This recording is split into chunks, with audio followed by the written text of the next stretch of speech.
Welcome to the Traveller's Cyber Academy, a video series on cybersecurity and cyber risk management.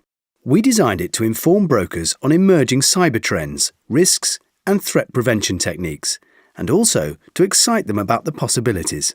Our topic for today, the SOC, front line of cyber defense. Businesses everywhere use systems like firewalls and antivirus to protect sensitive systems and data from hackers. These systems generate data, sometimes huge volumes of data containing valuable information about any attack that is happening or is about to happen. Finding that information is the job of the SOC. The Security Operations Center, or SOC, is the nerve center of a business or organization's cybersecurity operations. It is responsible for the monitoring of systems, networks and applications, and for investigating and responding to potential cybersecurity incidents. Even a small or medium-sized business without a dedicated SOC needs to perform those critical functions. In this Traveller's Cyber Academy video, we'll go inside the FireEye SOC in Reston, Virginia, where we'll hear from FireEye's Robert Willis. He'll discuss the cyber threat that keeps him awake at night and the 4 distinct types of cyber threats that organizations face today. We'll also hear from FireEye lead security analyst Nick Schroeder, who will describe the cyber attack life cycle and why it matters to today's businesses. In addition, we'll cover traditional network defense tools and technologies which help companies detect attacks early in the attack life cycle. And we'll hear from Robert and Nick about how cybersecurity is evolving, going beyond firewalls and antivirus to protect companies from today's most dangerous cyber threats.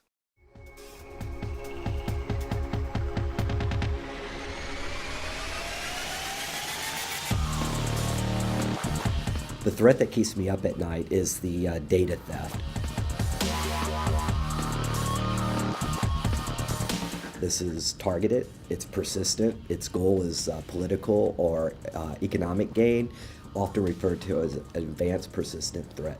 Threats can be categorized basically into 4 groups. The first is the nuisance threat. It's often referred to as commodity. This is an automated attack, it's not targeted. The goal is access and propagation, and when you think about the nuisance threat, think botnets and spam. The second type of threat is hacktivism. This is, think anonymous, right? Everybody's heard of anonymous. This is about website defacement. They're doing it for press, they're doing it for policy. The goal of that is to really disrupt things. The third type of threat, which is data theft or cybercrime, it's a targeted attack. It's persistent. They're well-funded. Their goal is cyber espionage, finding out secrets of companies, potential mergers and acquisitions. They're trying to access trade secrets. The last threat is the financial threat. The goal is, think credit card theft, right? You've heard of big breaches in the media where credit card data was taken. I think cybercrime is interesting because it can impact anybody. The small mom and pop shop processing credit cards, up to the big retail organizations like Target or Home Depot. This is really about financial gain, getting those credit card numbers and selling those credit card numbers or using those credit card numbers for, evil. They're highly sophisticated. They have tools and techniques that are constantly evolving. They're well funded and, it's a business. As a director at FireEye overseeing the Security Operations Centers, our objective is to protect our customers worldwide by providing 24/7 security operations monitoring. FireEye protects Fortune 500 companies and also the smaller Main Street business type of customer. It's not super large, maybe they're not doing really big defense contracting or things that people would associate as being a target company. But what we've seen is that, a lot of these smaller companies, they get a false sense of security. They deploy, technology and they check all the compliance boxes, and then they're surprised when they get compromised. I think everybody needs to worry about cybercrime. If you're a small business and you're processing credit card data, and that credit card data was to be breached and compromised and shared, not only the brand damage, it could put you out of business, basically. The other thing that we've seen that a lot of companies, probably don't even take into consideration, we've seen small companies, 20, 30 employees working with a big company, And in their working relationship, they have some type of connectivity between their networks.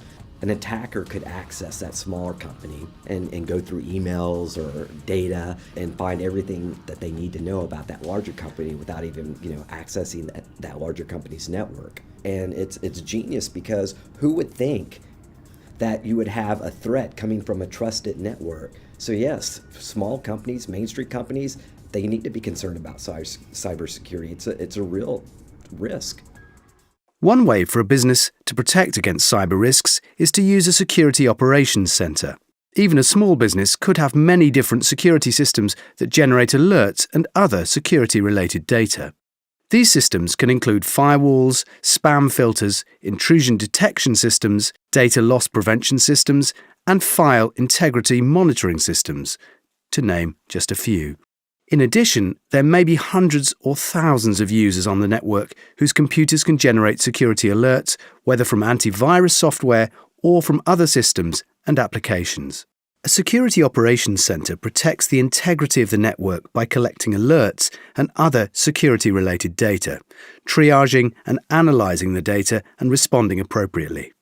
Let's find out from FireEye lead security analyst Nick Schroeder what he looks for when responding to an alert. What we do is we look for anomalies on systems or inside of networks. These are things that technology maybe can't detect, and it takes a human to determine whether they are evil or not. So when we talk about hunting, there's two different things that we need to go over. So you have your typical basic technology and your perimeters. The basic technology would include firewalls, antivirus, and IPS or IDS.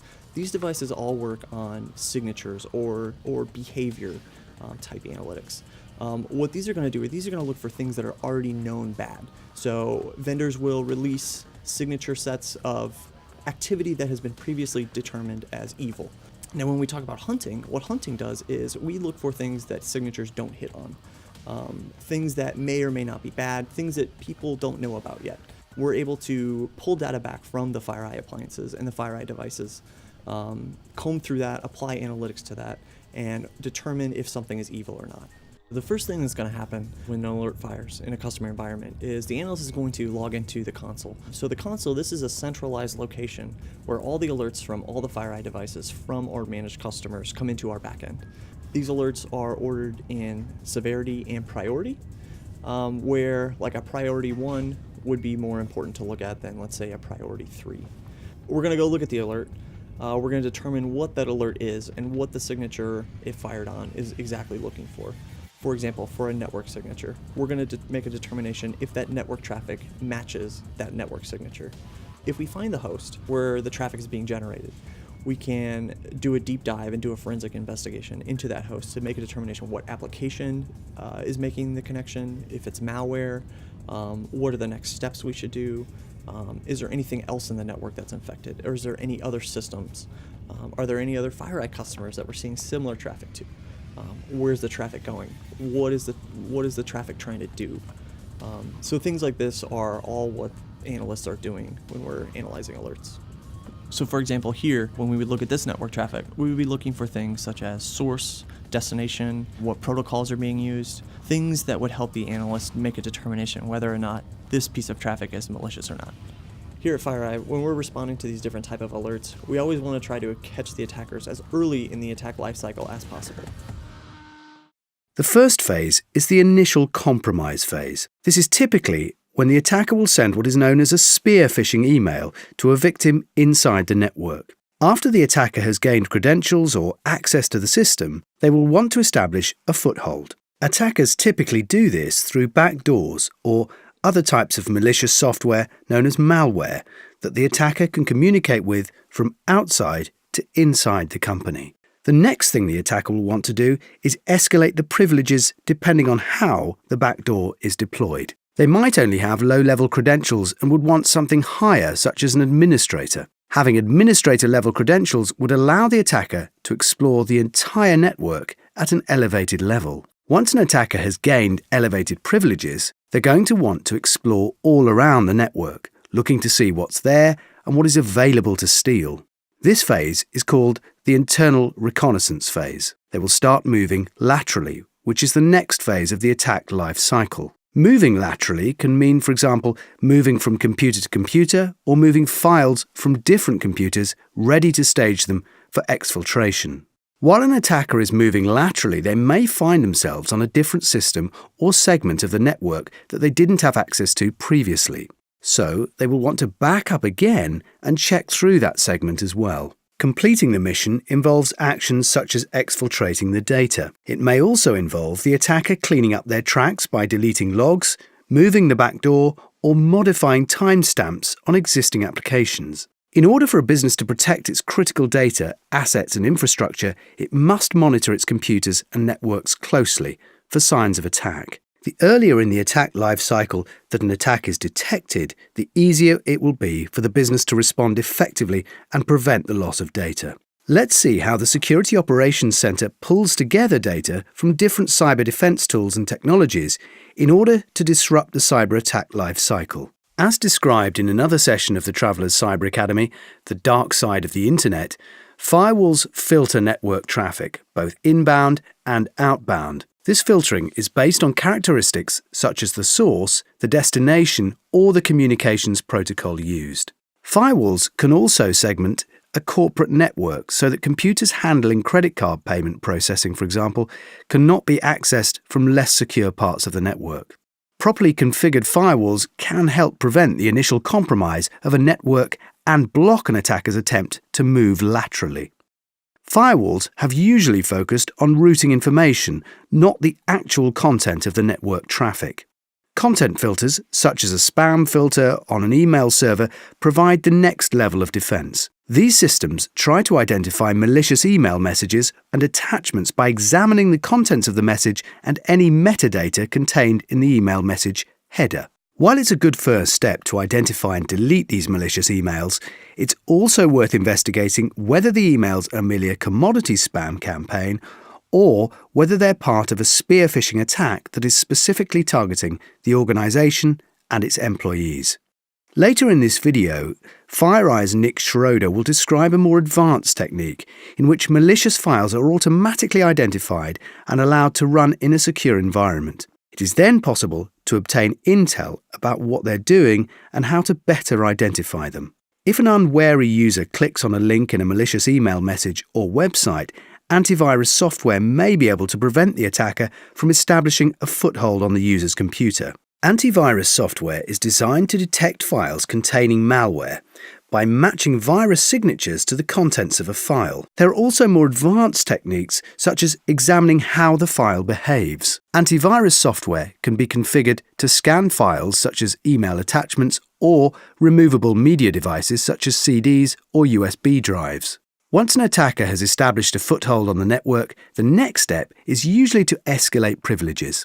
File integrity monitoring systems can help prevent that by detecting any change to files in critical operating systems. When an attacker attempts to conduct internal reconnaissance on a network or to move laterally, these efforts can sometimes be detected and thwarted by an intrusion detection system or intrusion prevention system. These systems look for unusual patterns of network traffic or changes to the configurations of computers or network devices that indicate a security compromise has occurred. A data loss prevention system can help to stop an attack from completing its mission, actually exfiltrating data from a compromised network. DLP systems can recognize sensitive data that is being transmitted on the network by monitoring for specific files or data, by pattern matching, or by using digital fingerprints or hash values, among other techniques. Finally, many businesses use a Security Incident Event Management or SIM system to perform some of the functions of a dedicated SOC. Whether using a SIM system or a SOC, it's important for businesses to track, investigate, and respond to security incidents in a thorough and systematic manner. Even with all these defensive measures, cybercriminals still sometimes succeed. Let's hear from FireEye's Nick Schroeder and Robert Willis about more advanced security measures and what companies should focus on to prevent network intrusions. The technology is changing all the time. For example, here at FireEye, we have what's called the MVX technology. Now, what this technology allows us to do is when threats are coming into the network, it allows us to detonate the threats. Now, detonation means we actually execute the malware. So unlike firewalls or intrusion detection systems that will just drop the traffic or block it or not allow it, the MVX technology will actually take the malicious binary that is attempting to enter the network, execute it, and make a determination whether or not if it's malicious or if it's okay or benign, and allow it to pass through. Additionally, during the execution, we're able to collect intelligence from the binary or from the execution sequence. We can then take that intelligence and apply it across the FireEye stack of technologies. One of the primary advantages of using FireEye as a service versus building out your own SOC is community protection. And the best way to understand community protection is with an example. So let's say you're a finance company and you're a FireEye as a service customer. There's another finance company that's breached. During the investigation, we find evil we've never seen before. There's two things that we're going to do immediately. One, we're going to create some type of detection methodology that we can use to deploy to all of our customers to find out if any of them have been compromised. The second thing we're going to do is try to figure out how were they compromised in the first place. Let's just say it was an exploit of Flash or Java. We can then go to our other customers and say, one of your peers was breached. We have detections in your environment so you're protected. And also, here's how they did it. They compromised Java. If you patch Java with this release, you're now protected. That's community protection, and it's powerful.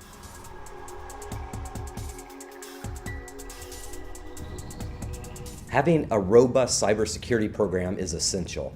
When you're building out your program, be sure to give it the attention it deserves. Having multi-factor authentication on all critical systems can help limit the amount of damage an attacker can do. After you build out your cybersecurity program, I strongly recommend going with a third-party provider like Mandiant to do a security program assessment. This way you can identify any gaps. Having detailed logging enabled on all critical systems can help you respond to breaches faster by knowing exactly what an attacker did. Remember, the breach is inevitable. It's how you respond that matters. Be sure you have a robust incident response plan and be prepared to execute on it. We hope you enjoyed this session of the Travelers Cyber Academy, the SOC, front line of cyber defense.